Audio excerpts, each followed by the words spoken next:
संगीत। श्यामगढ़ हिमाचल के घने जंगलों और ऊंचे पहाड़ों के बीच बसा एक छोटा सा गांव, जहां हर रात कोहरा इतना घना होता कि सांस लेना भी मुश्किल हो जाता। गांव के किनारे एक पुरानी हवेली थी जिसे लोग भूल भुलिया कहते थे। यह नाम इसलिए पड़ा क्योंकि इसके गलियारे इतने उलझे हुए थे कि कोई भी अंदर गया वो या तो खो गया या पागल होकर निकला। गांव वाले कहते थे कि हवेली में एक श्रापित रूह बसती है जो हर आने वाले को अपने जाल में फंसाती है। लेकिन इस हवेली का इतिहास सैकड़ों साल पुराना था।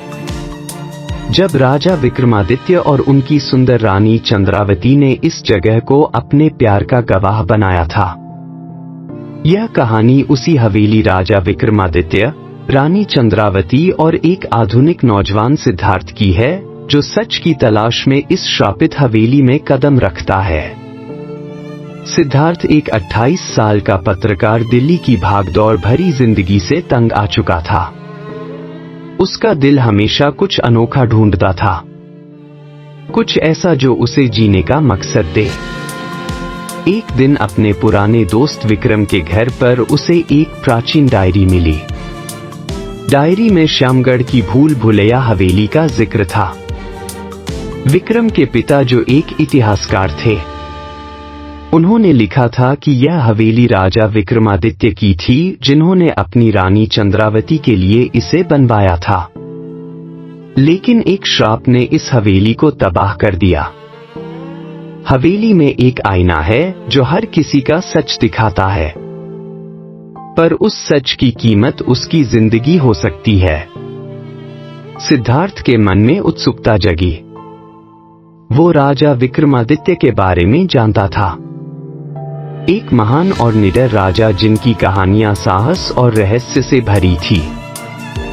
लेकिन रानी चंद्रावती का नाम उसे नया लगा।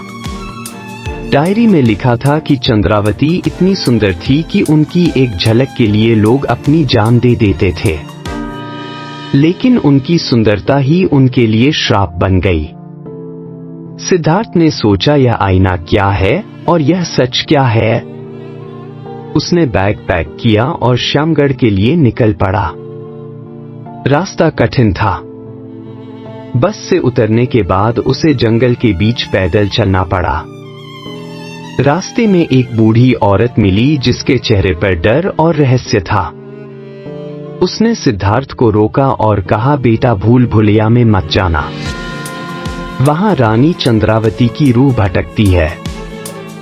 वह हर उस इंसान को अपने साथ ले जाती है जो उसका सच ढूंढने की कोशिश करता है। सिद्धार्थ ने इसे अंधविश्वास समझा और हवेली की ओर बढ़ गया।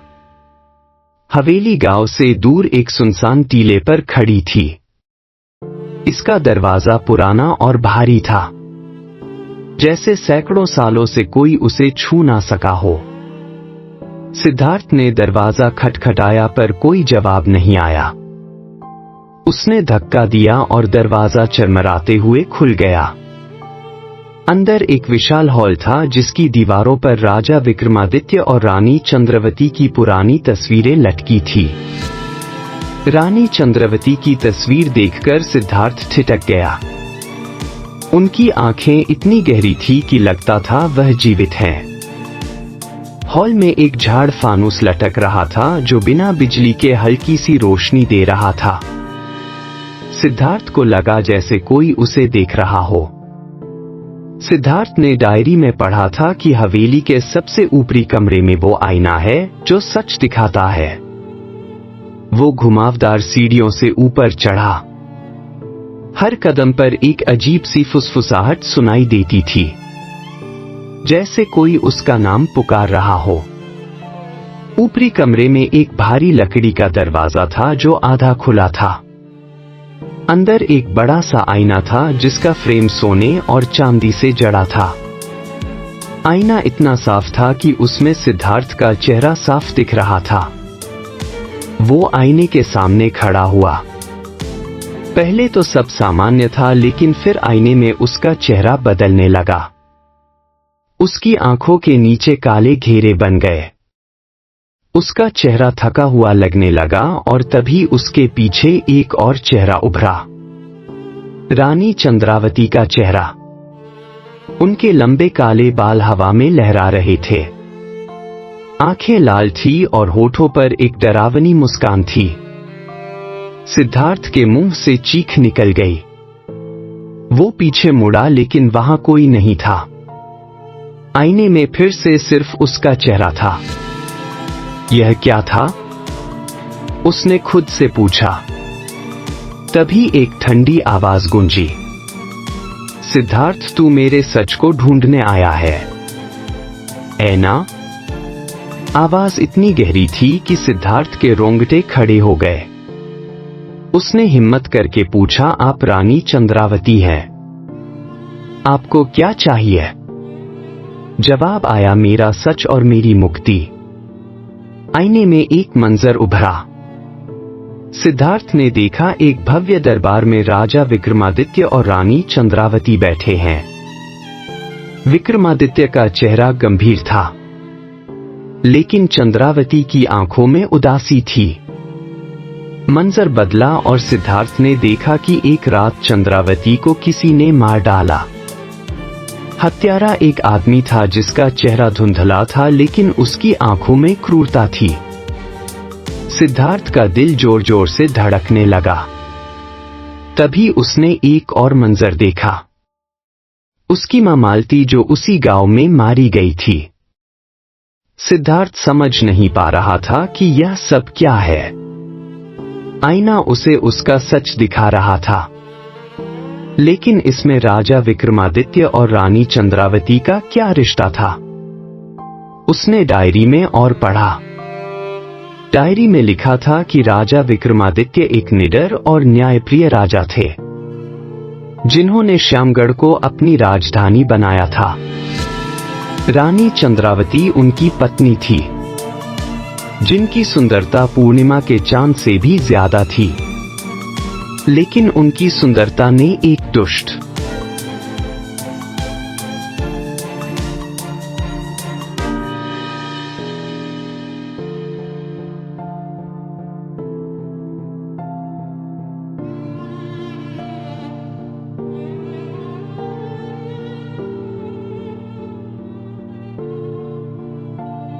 सेनापति रघुनाथ को आकर्षित किया। रघुनाथ ने चंद्रावती को हासिल करने की साजिश रची और जब वह नाकाम रहा तो उसने चंद्रावती को मार डाला। विक्रमादित्य ने रघुनाथ को सजा दी, लेकिन चंद्रावती की रूह हवेली के आईने में कैद हो गई। उनके श्राप ने हवेली को भूल भुलैया बना दिया। डायरी में लिखा था कि केवल वही इस श्राप को तोड़ सकता है जो चंद्रावती का सच ढूंढे और उनकी रूह को मुक्ति दिलाए। सिद्धार्थ ने सोचा, मुझे रानी चंद्रावती की रूह को आजाद करना होगा। उसने हवेली की तलाशी शुरू की। एक कमरे में उसे एक पुराना संदूक मिला जिसमें चंद्रावती की डायरी थी। डायरी में लिखा था कि चंद्रावती को रघुनाथ ने एक गुप्त तहखाने में मारा था और उनकी लाश को वहीं छिपा दिया गया। चंद्रावती ने लिखा था, मेरा प्यार विक्रमादित्य के लिए था, लेकिन मेरी सुंदरता मेरे लिए अभिशाप बन गई। मेरी रूह तब तक भटकेगी जब तक मेरा सच सामने नहीं आएगा। सिद्धार्थ ने हवेली के नीचे एक तहखाना ढूंढा। इसका दरवाजा लोहे का था और ताला जंग खा चुका था।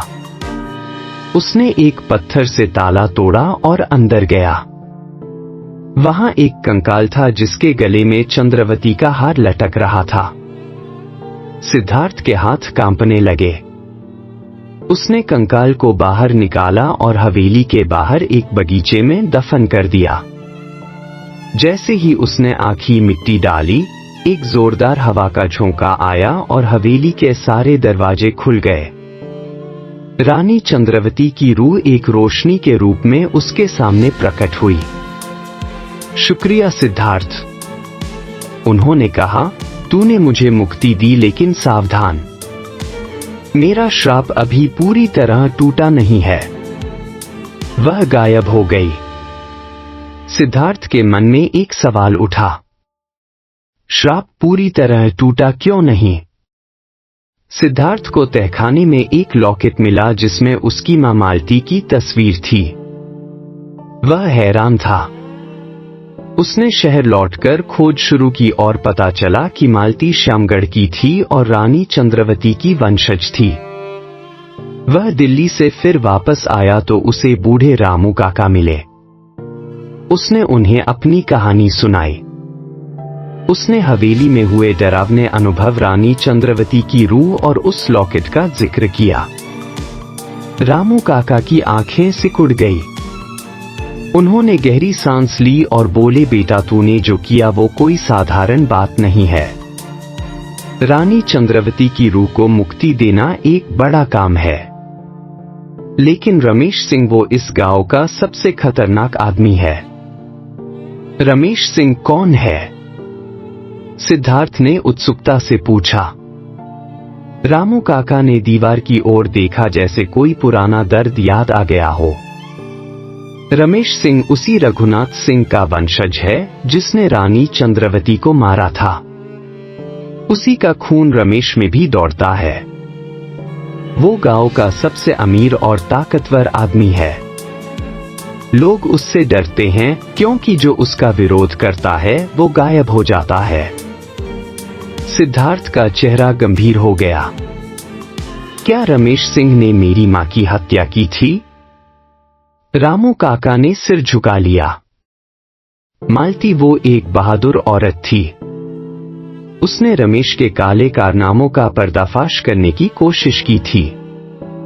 उसने हवेली के रहस्यों के बारे में कुछ दस्तावेज इकट्ठे किए थे जिसमें रघुनाथ के अपराधों का जिक्र था, लेकिन एक रात वो गायब हो गई। गांव वालों को लगता है कि रमेश ने ही उसे मार डाला। सिद्धार्थ के हाथ कांपने लगे। उसकी मां की तस्वीर वाला लॉकेट उसकी मुट्ठी में था। मुझे रमेश सिंह से मिलना होगा, उसने दृढ़ता से कहा। रामू काका ने उसे रोकने की कोशिश की। बेटा वो बहुत खतरनाक है। उसके पास पैसा, ताकत और कई गुंडे हैं। तू अकेला क्या करेगा? मैं अकेला नहीं हूं, सिद्धार्थ ने जवाब दिया। रानी चंद्रवती की रूह मेरे साथ है। सिद्धार्थ ने गांव के बाहर रमेश सिंह के विशाल बंगले की ओर कदम बढ़ाए। बंगला गांव से कुछ दूरी पर था। चारों ओर ऊंची दीवारों और सशस्त्र पहरेदारों से घेरा हुआ। बंगले का दरवाजा लोहे का था और बाहर एक बड़ी सी शेर की मूर्ति थी जो रमेश की ताकत का प्रतीक थी। सिद्धार्थ ने गहरी सांस ली और दरवाजा खटखटाया। एक पहरेदार ने दरवाजा खोला और उसे सिर से पांव तक देखा। कौन हो तुम? मुझे रमेश सिंह से कुछ जरूरी बात करनी है, पहरेदार ने हंसते हुए कहा। बिना इजाजत कोई अंदर नहीं जाता। सिद्धार्थ ने अपनी जेब से लॉकेट निकाला और उसे दिखाया। यह मेरी मां का है। रमेश सिंह इसे जरूर पहचानेंगे। पहरेदार का चेहरा बदल गया। उसने सिद्धार्थ को अंदर ले जाकर एक बड़े से हॉल में बिठाया। हॉल में महंगी पेंटिंग्स, सोने की मूर्तियां और एक विशाल झारफानूस था। कुछ देर बाद रमेश सिंह वहां पहुंचे। वह एक लंबा गठीला आदमी था जिसकी आंखों में एक ठंडी क्रूरता थी। उसने सिद्धार्थ को देखा और मुस्कुराया। कहो सिद्धार्थ, क्या बात है? सिद्धार्थ ने लॉकेट उसकी ओर बढ़ाया। यह मेरी मां मालती का है। आप इसे जानते हैं, है ना? रमेश का चेहरा एक पल के लिए सख्त हो गया, लेकिन फिर वो हंस पड़ा। मालती? हां, मुझे याद है। वो एक जिद्दी औरत थी। सिद्धार्थ ने कहा, लेकिन यह लॉकेट मेरे पास कैसे आया यह तुम्हें पता है? मुझे हवेली में मिला और मुझे यह भी पता है कि आपने मेरी मां की हत्या की थी। रमेश की हां गायब हो गई। उसने अपने पहरेदारों को इशारा किया और 2 हट्टे-कट्टे आदमी सिद्धार्थ की ओर बढ़े। लेकिन तभी हॉल में एक ठंडी हवा का झोंका आया और झाड़ फानूस की रोशनी टिमटिमाने लगी। रमेश के चेहरे पर डर का एक हल्का सा भाव उभरा। यह क्या है? उसने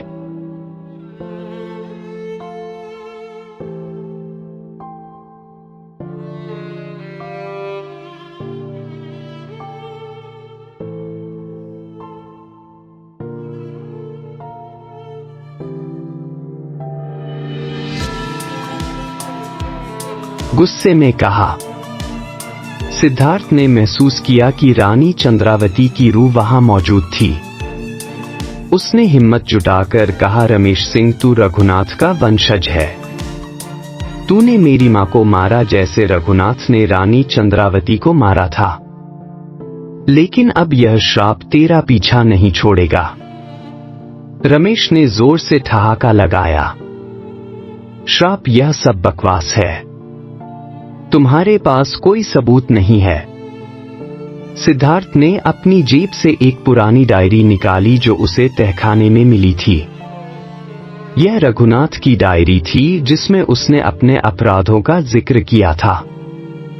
यह सबूत है, सिद्धार्थ ने कहा, और गांव वाले अब चुप नहीं रहेंगे।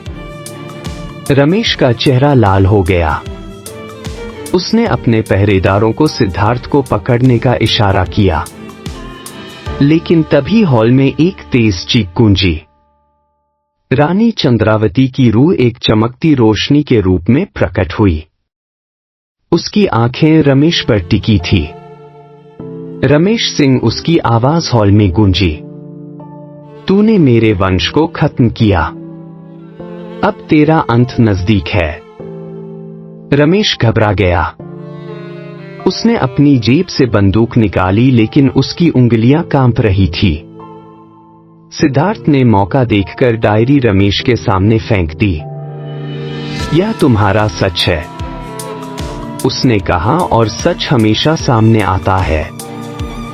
तभी हवेली की दीवारों से एक अजीब सी आवाज आने लगी, जैसे कोई दीवारों के पीछे से चीख रहा हो। रमेश के पहरेदार भाग खड़े हुए। रमेश अकेला रह गया। उसने सिद्धार्थ की ओर बंदूक तानी, लेकिन इससे पहले कि वह गोली चला पाता, रानी चंद्रावती की रूह ने उसे अपनी ओर खींच लिया। रमेश की चीख हॉल में गूंज उठी और वह हवा में गायब हो गया। सिद्धार्थ स्तब्ध खड़ा था। रानी चंद्रावती की रूह उसके सामने आई। सिद्धार्थ, तूने मेरा बदला पूरा किया, लेकिन सावधान, राजा विक्रमादित्य की रूह अभी भी इस हवेली में भटक रही है। वह मेरा सच छिपाना चाहता है। क्यों? सिद्धार्थ ने हैरानी से पूछा। क्योंकि वह मेरी मौत का जिम्मेदार था, चंद्रावती ने कहा। उसने मुझे रघुनाथ से नहीं बचाया। उसका प्यार मेरे लिए अभिशाप बन गया। सिद्धार्थ के सामने एक नई पहेली थी। राजा विक्रमादित्य, जिसे वह एक निडर और न्यायप्रिय राजा समझता था, क्या वाकई रानी चंद्रावती की मौत के लिए जिम्मेदार था? उसने हवेली में वापस जाने का फैसला किया। हवेली अब पहले से भी ज्यादा डरावनी लग रही थी। हर कदम पर उसे लगता था कि कोई उसका पीछा कर रहा है। वो उस कमरे में पहुंचा जहां आईना था। आईने में उसका चेहरा अब साफ दिख रहा था। लेकिन तभी एक और चेहरा उभरा, राजा विक्रमादित्य का। उनकी आंखें गुस्से से भरी थी। वो बहुत तेज चिल्लाया, सिद्धार्थ, तूने बहुत बड़ी गलती कर दी। चंद्रावती का सच दफन रहना चाहिए था। सिद्धार्थ ने हिम्मत जुटाकर कहा, आपने अपनी रानी को धोखा क्यों दिया? आपने रघुनाथ को रोक क्यों नहीं? विक्रमादित्य की रूह ने एक ठंडी हंसी हंसी। मैं एक राजा था सिद्धार्थ। मेरे सामने साम्राज्य था और चंद्रावती वो मेरी कमजोरी थी। रघुनाथ ने उसे मारा लेकिन मैं उसे बचा नहीं सका। मेरा गर्व मुझे खा गया। सिद्धार्थ को गुस्सा आया। आपके गर्व ने मेरी मां को भी मारा। मालती चंद्रावती की वंशज थी। आपकी गलती की सजा मेरी मां ने भुगती दी। विक्रमादित्य की रूह चुप हो गई। तभी आईने में एक और मंजर उभरा। विक्रमादित्य और चंद्रावती का आखिरी मिलन। चंद्रावती ने विक्रमादित्य को माफ कर दिया और दोनों की आत्मा मुक्त हो गई। दोनों की आत्माएं हमेशा के लिए हवेली छोड़कर चली गई और सिद्धार्थ भी दिल्ली वापस आ गया और फिर से पत्रकारिता करने लगा। दिल्ली आकर उसने हवेली पर एक किताब लिखी। वो किताब बहुत पढ़ी गई और अब हवेली में जाने से कोई नहीं डरता है। हेलो दोस्तों, कैसी लगी आपको हमारी यह कहानी? अगर आपको यह वीडियो पसंद आया हो तो प्लीज इसे लाइक करें, हमारे चैनल को सब्सक्राइब करें और नीचे कमेंट में बताएं कि आप यह वीडियो कहां से देख रहे हैं। आपकी हर लाइक और कमेंट हमें और बेहतर कंटेंट लाने के लिए प्रेरित करता है। तो चलिए अभी लाइक करें, सब्सक्राइब करें और कमेंट में अपनी लोकेशन शेयर करें। मिलते हैं अगले वीडियो में। तब तक के लिए ढेर सारा प्यार।